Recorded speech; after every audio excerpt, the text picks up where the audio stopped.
मुख्य रूप से 4 योनियां होती हैं, अंडज, पिंडज, उष्मज और मनुष्य योनि। ये 84 लाख योनि की जो संख्या बताई गई, 84, क्या अर्थ होता है इसका प्रीत कुमार?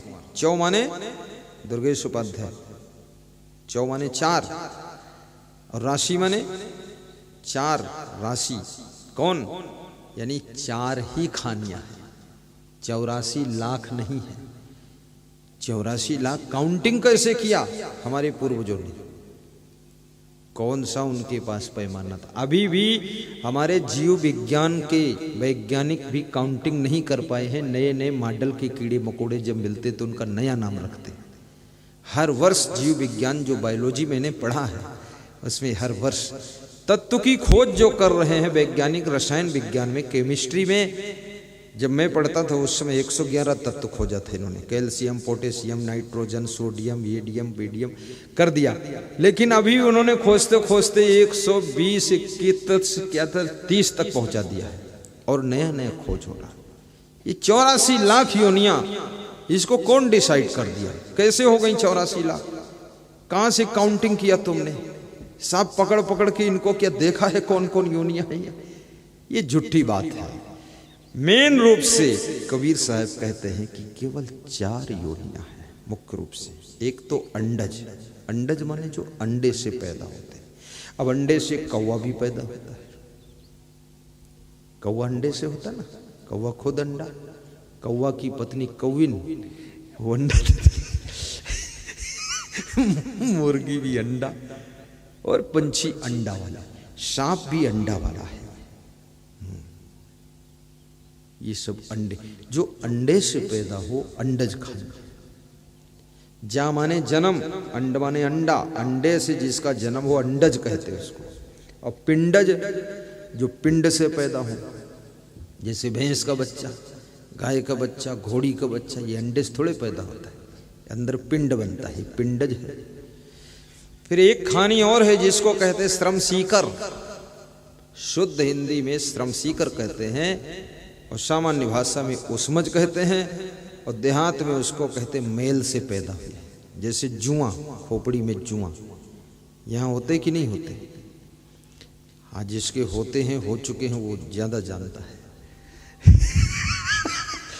ये कौन है? श्रम सीकर। श्रम सीकर, सीकर माने पसीना होता है, श्रम माने मेहनत, मेहनत से जो पसीना निकलता, पसीना यानी मैल, पसीने का नाम मैल है। मैल से पैदा होने वाली खानी योनि वो कौन है? उष्मज योनि, जो मैल से पैदा होती है। जैसे गिंजाइयां, जैसे ये खटमल, आपकी खाट में एक साथ 1 लाख खटमल पैदा हो जाता है। और जुआ है, चिलुआ है, जो भी मैल से पैदा होते हैं। मैं तो इतना ज्यादा काउंटिंग में हूं नहीं कितने पैदा होते हैं।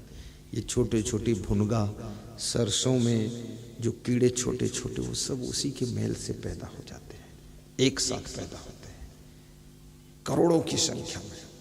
किसान के खेत में जितने ये कीड़े पैदा होते हैं धान में, मुझे खैर मालूम नहीं कितना रोग लगता कीड़ा, लेकिन इतना मालूम है जितने मेडिकल स्टोर आदमी के लिए हैं उतने बैल भैंस के लिए भी है, और उतना अब खेती बाड़ी के मेडिकल स्टोर बहुत है।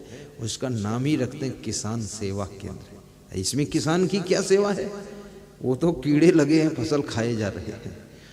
अब इतना कीड़ा है, तुम जिस प्रकार के कीड़े वैज्ञानिक रिसर्च करते हैं ये दवा से कीड़े खत्म होंगे, अगले साल अजीब टाइप का कीड़ा आता है, वो उस दवा से भी नहीं मरता, दवा को भी खा लेता है और फिर डबल तंदुरुस्त होकर तुम्हारी फसल खाता है। तो फिर रिसर्च होता है इसके लिए कौन दवा निकालनी पड़ेगी। इतना बीमारी तो फसल में लगी। और जब बीमार है फसल और उस फसल से जो पैदा हुआ अन्न और उसको खाओगे तुम, तो तुम क्या स्वस्थ हो जाओगे? जब फसल ही बीमार है और उसका अन्न खाने वाला, तो वो भी बीमार हो जाएगा। तो कहां से बीमारी मिटाओगे? अब बड़ा मुश्किल विषय पैदा हो गया। और कीड़े ये उष्मज है। ये सब आप शाम को देखोगे फसल ठीक ठाक, और दूसरे दिन शाम को देखने जाओगे तो सारा कीड़ा लगा हुआ है।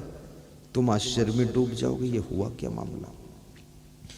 एक ऐसा कीड़ा आता है, इधर आता कि नहीं आता पता नहीं, उसमझ खानी है, उसको नाम भूल गया मुझे। वो एक साथ में 10 लाख 50 लाख की संख्या में उड़ता है, टिड्डी टिड्डा कुछ बोलते पता नहीं। वो जिस इलाके में जितने में निकल जाता है, एक दिन में 20 किलोमीटर 50 किलोमीटर की फसल के पत्तों को सब चाट के खा के खत्म कर देता है। तो हमारे यहाँ यूपी में निकलता है वो, तो गन्ने के सारे पत्ते खा जाता है, केवल गन्ना खड़ा मिलता है। लोग देखते एक ही दिन में पत्ता कौन चाट लेगा। ये इतना उसका करोड़ों की संख्या है, कितनी है कुछ समझ में नहीं आता। और गन्ने की पत्ती की ही कलर का है, और एकदम मिलिट्री जैसा उसका आक्रमण है। जितना एरिया चुन लेगा 50 किलोमीटर का चौड़ा, वो साफ करता चला जाएगा पूरा। सब फसल सत्यानाश हो गई। उसमें दवा छिड़कने का भी टाइम नहीं, क्यों खाता जाता चलता जाता आगे स्पीड से, और संख्या इतनी ज़्यादा है पूरा पत्ती चाट के ख़त्म कर देता है, खाली डंठल रह जाता है। अब ये बीमारी, इसको कहते उसमझ खानी। क्या बोलते हैं? उसमझ खानी। अब चौथी खानी आती है मनुष्य खानी, मनुष्य योनि। तो मनुष्य योनि को, ये मनुष्य भी पिंडज है। जैसे भैंस के पेट में बच्चा बनता है, ऐसे स्त्री के पेट में बच्चा बनता है, गाय के पेट में ऐसे बनता है। लेकिन मनुष्य की खानी को अलग किया है किसने? आध्यात्मिक ज्ञानियों ने, कि मनुष्य पशुओं की खानी में नहीं रह सकता है। क्यों? क्योंकि ये बुद्धिमान है, गुणवान है, ये बहुत चतुर है, और ये मोक्ष की योनि है। इसलिए मनुष्य योनि को अलग सेटिंग कर दी गई कि ये मोक्ष की योनि है। तो हम आप किस योनि में हैं? हम आप मनुष्य योनि में हैं। और मनुष्य योनि क्या है? ये मोक्ष का द्वार है।